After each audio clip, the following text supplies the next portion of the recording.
Greetings Dragon Ball fans, and welcome to a new What If, suggested by Chandler Kinney, where the young Goku has an altogether different kind of revelation at the hands, and maybe fists, of the man who would have been known as Grandpa Gohan. In this series, the main character of Dragon Ball, Z, GT, Super, and the occasional movie and video game will follow more on the back of Dragon Ball Minus in the recent Dragon Ball Super Broly movie. He will be the product of a different version of his mother and father. Guinea, for one, seems fairly kind-hearted, so maybe he inherited a bit of that.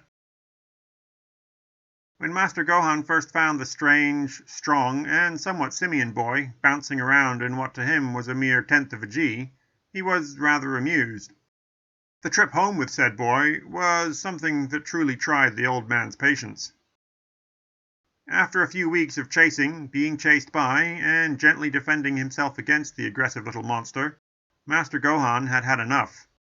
Ahead of them lay a particularly dangerous ridge, one that had almost claimed the struggling boy the last time they had climbed it.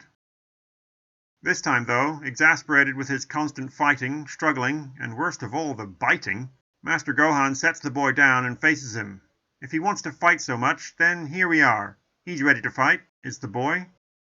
Said boy finally utters his first words in the common tongue, and accepts the challenge, as any fighter would. Up to this point, the boy had thought he was having some manner of success against the old man, but now, try as he might, he simply cannot lay a finger on the old master. The second time he speaks, after missing for nearly the dozenth time, is to complain that constantly dodging is not fighting. Well, the old man says, if you can't even hit your opponent, what kind of fighter are you then? The boy stares at the ground, remembering for a moment the confusion he felt when his parents had shoved him into a pod and it had lifted off into the sky. He knows now why they had sent him away. He was weak, useless, so they had cast him out into space to prove himself strong or die trying. Well, Master Gohan asks, do you want to fight or not? Yes, he shouts. He does want to fight. He wants to prove to those parents that had thrown him away that he was good enough to be a warrior. A warrior, huh? Then listen here, my little monkey boy, Master Gohan starts to say, but stops at the sudden angry glare from the boy. We're not monkeys, he shouts. Don't call me a monkey. Then what should I call you? Gohan asks. Kakarot. Oh? My name is Kakarot, and I'm a Saiyan from,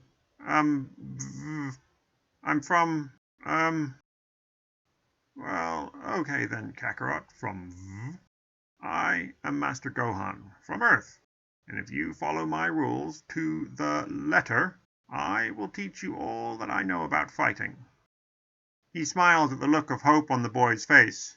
Who knows, maybe someday you might even be able to hit me. Little Kakarot looks up to the sky for a moment, searching for something now lost to him. Then back at this Master Gohan, who, for reasons the boy simply could not fathom, had fed him and cared for him like his mother, and even now offered to train him to fight. He was offering a way to show his parents just how strong of a fighter he could be, an offer quickly accepted. The next few years pass in a blur for Kakarot and the old Master Gohan alike. Days filled with the routine of training, learning, and listening.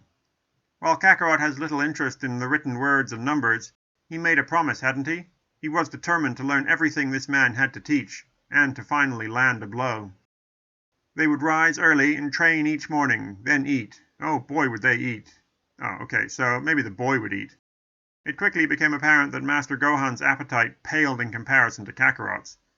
Fortunately, the boy proved more than capable when it came to game hunting. Absolutely nothing was beyond his ability or stomach, though the old master was certain to teach the basics in that regard too. You need to cook your food, boy. Cook it properly. Who knows what you might catch otherwise, especially being from outer space. There are three things that this boy truly lives for: fighting, eating, and exploring the mountain. And on their long treks, they would talk. The old master would expound about the virtues of kindness and helping those around him, and Kakarot would constantly question why. Why waste time helping the weak? Why not crush them? Because then they would have nothing to offer, and would never be able to improve, to offer a better challenge next time.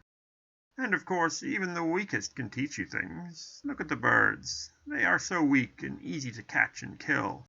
But from them you can learn to see, to hunt. Not that you need any help with that, eh? There is always a trade to be made. You help. Maybe this time they just thank you. Or maybe they feed you. Ah, yes, I thought you'd like that one. Maybe they can teach you something else. Something you don't know. Something about them. Something about their challenge. Maybe even something about yourself.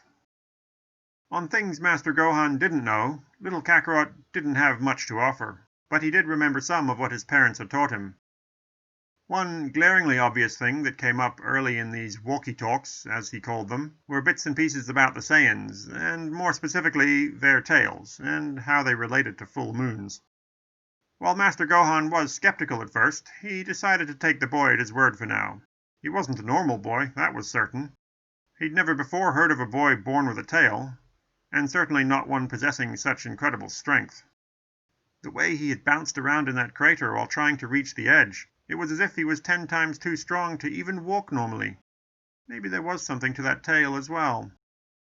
The first full moon had proved very informative, as a decent chunk of the forest fell victim to the rampaging Ozaru, as it was called. Well, okay then. Obviously something to be avoided, eh? Unfortunately, Kakarot had no idea it was ultimately a controllable thing, so as he was dead set on his commitment to becoming the strongest and most capable fighter he could, his promise to avoid looking at the moon was taken to heart.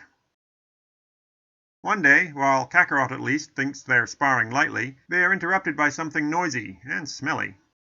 When the car pulls up, Kakarot leaps in to defend against this strange new monster, and before the utterly exhausted Master Gohan can tell him to stop, the car is upside down, windows shattered and tires bent and broken. The ungrateful little girl that they had saved from the monster then crawls out of it and fires on Kakarot, but hits nothing but air as he effortlessly dodges the tiny pellets.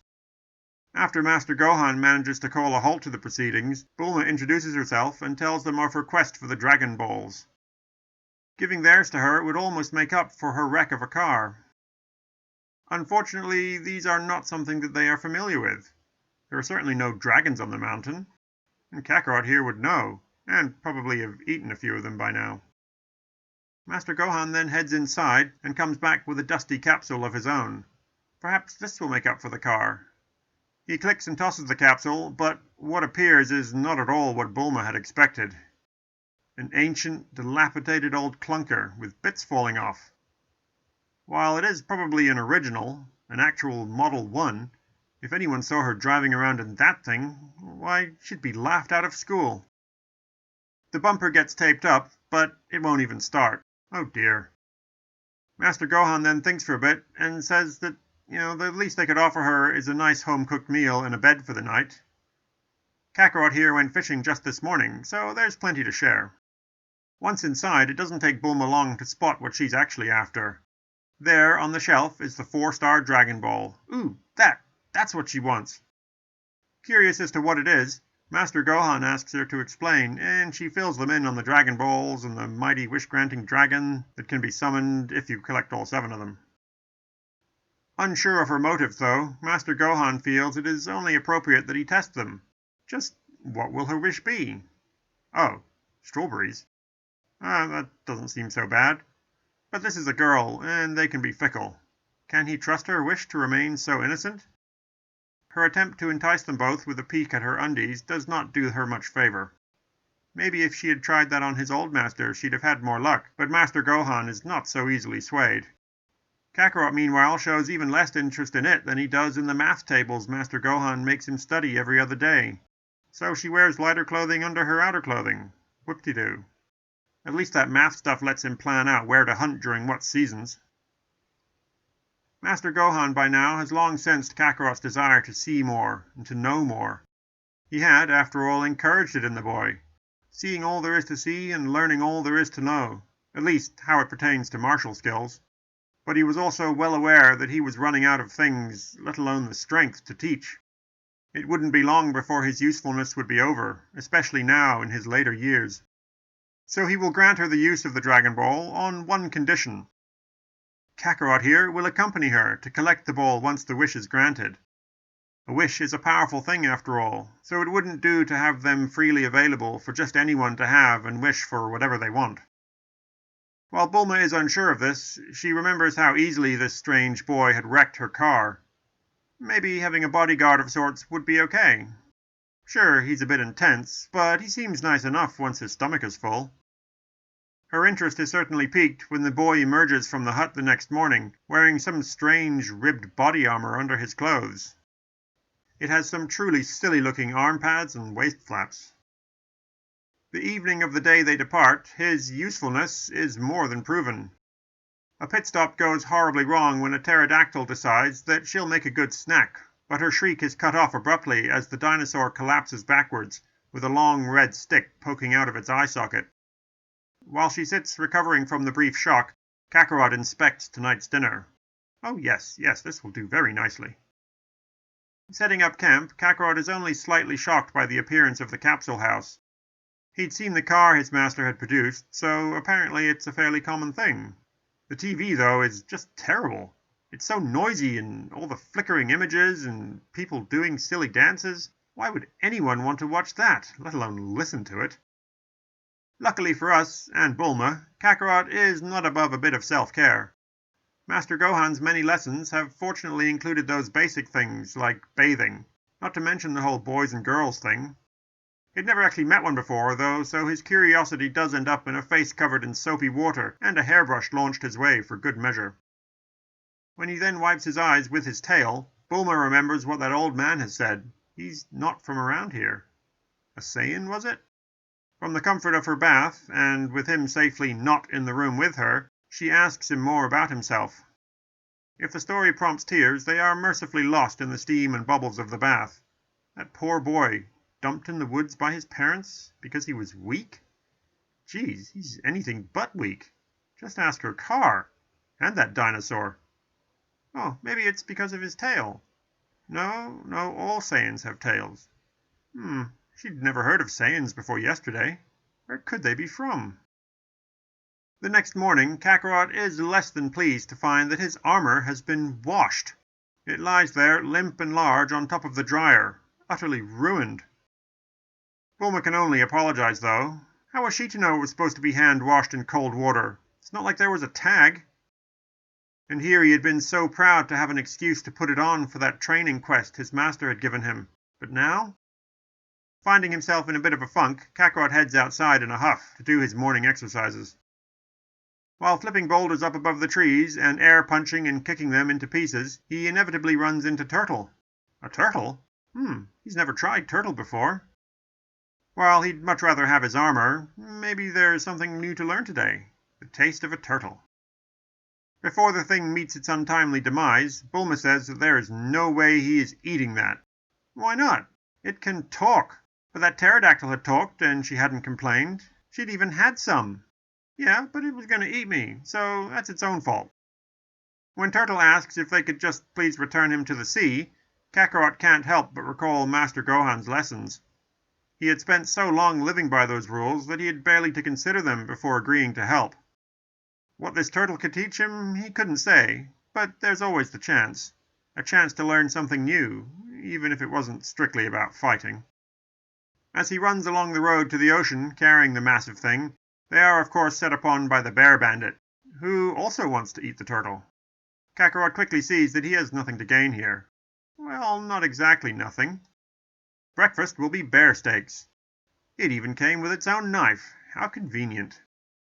Once on the beach, Turtle asks them to wait while he goes to collect their reward. The old man that returns on Turtle's back has none of the underlying grace of his master Gohan, despite introducing himself as Muten Roshi, who Kakarot recalls should be his own master Gohan's master. His chosen reward is also less than successful. The flying Nimbus, it seems, can see into Kakarot's heart and finds that it's not entirely pure. Just as this Muten Roshi cannot ride it, so too does Kakarot fall through to the sand. And with that minor bombshell, we will bring Part 1 to a close.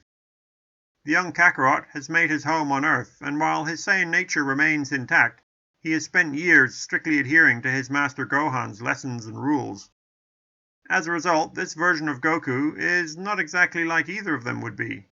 He's neither a good-natured hillbilly, nor the destructive ball of a planet conqueror that he was meant to be. Do you think he can make do without the flying Nimbus? What will he learn from this Bulma girl? She is certainly adept with these ground vehicle things. but they're all a bit big for him to manipulate. Do you think Oolong's journey will end prematurely in Kakarot's stomach? Find out next time on Dragonball. What if Grandpa Gohan got through to Goku?